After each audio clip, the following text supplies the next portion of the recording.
Shalom and welcome to Parasha Espresso, the weekly fix for spiritual lessons taken from the Parasha. Have your coffee and let's take a look at the weekly Torah reading. Today we'll be looking at Parashat Balak, which runs from Numbers chapter 22 verse 2 to chapter 25 verse 9. Enjoy it and don't forget to give us your feedback on Facebook, Twitter, YouTube or via our website.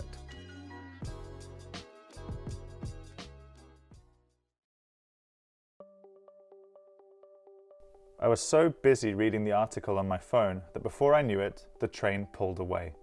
I could hardly believe my eyes as I happened to look up to see a train, my train, pulling away from the platform without me on it. I was stuck on the platform, staring in disbelief, wondering what I was going to do next.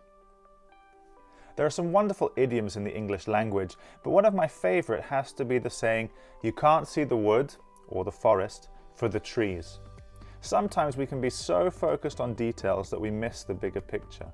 We're so busy looking for the forest that we don't notice that the trees in front of us are the forest, just like me on the platform. In this week's parasha, we take a break from looking at our ancestors wandering around in the wilderness, at least at the beginning. We read that Balak, a foreign king, is worried about this rather large group of people amassed close to his border.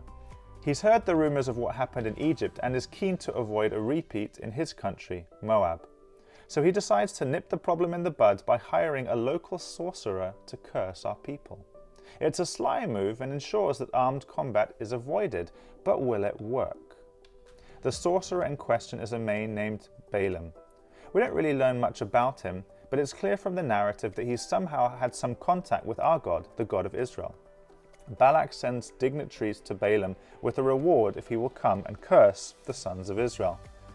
On the second time, and despite God warning him not to go, Balaam is, we presume, blinded by the money and prestige and decides to go ahead. So he sets off Moab bound on his donkey and must be rubbing his hands together at the prospect of getting well paid. But his donkey, his trusted steed, decides to live up to its stereotype and stubbornly refuses to listen to him. First, it decides to go off the road into a field. Then it scrapes Balaam's foot against a wall and finally lays down and refuses to budge.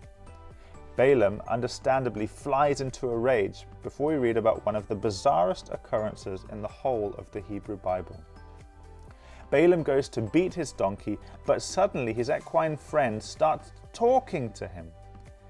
Balaam, rather than being speechless at the words of his donkey, has an incredible exchange with his beast of burden before God finally opens his eyes and he sees an angel standing in the road with a sword in his hand, ready to destroy Balaam for his rebellion.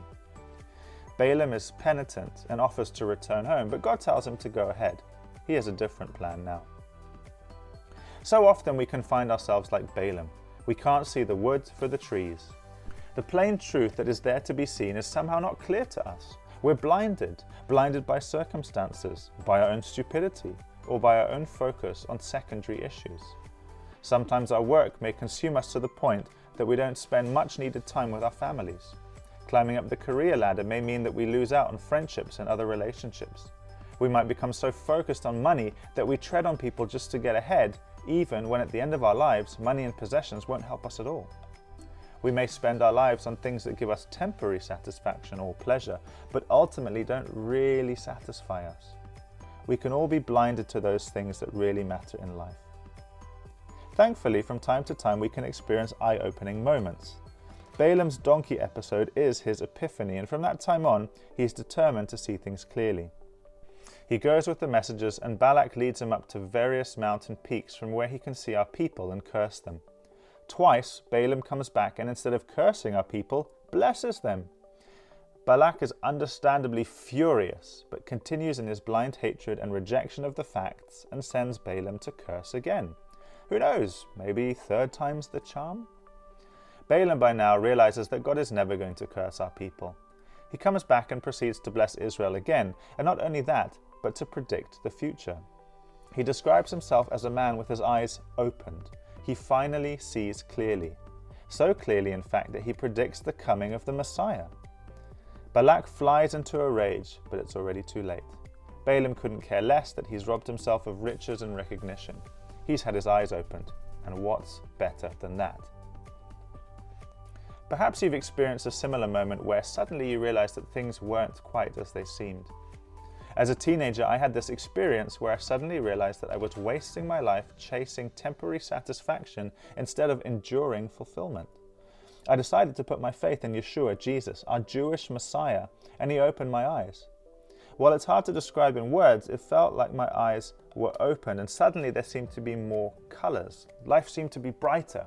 There was hope. We're all blinded at some time in our life. We choose the wrong priorities, make the wrong decisions, misplace our focus. Thankfully, God can open our eyes because he's the one with an eternal perspective, while ours, naturally, is limited. He is the one who reveals the Messiah to Balaam, and he can do the same for you too. We should all take a long, hard look, pun intended, at the blind spots in our life.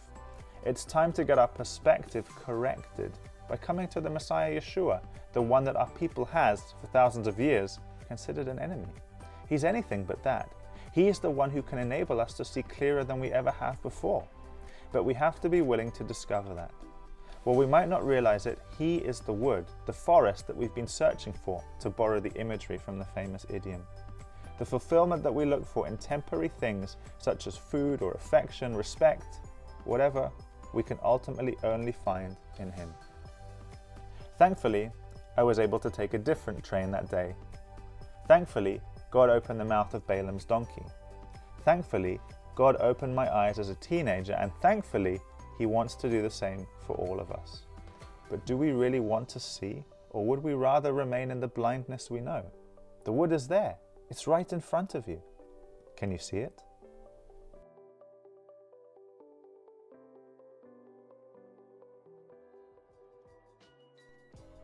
That's it for this episode. We hope you enjoyed our Parasha Espresso. Please don't forget to subscribe to make sure you get the latest episodes. We'd love to hear from you, so please get in touch with us on Facebook, Twitter, YouTube, or via our website at 𝐁𝐚𝐥𝐬𝐡.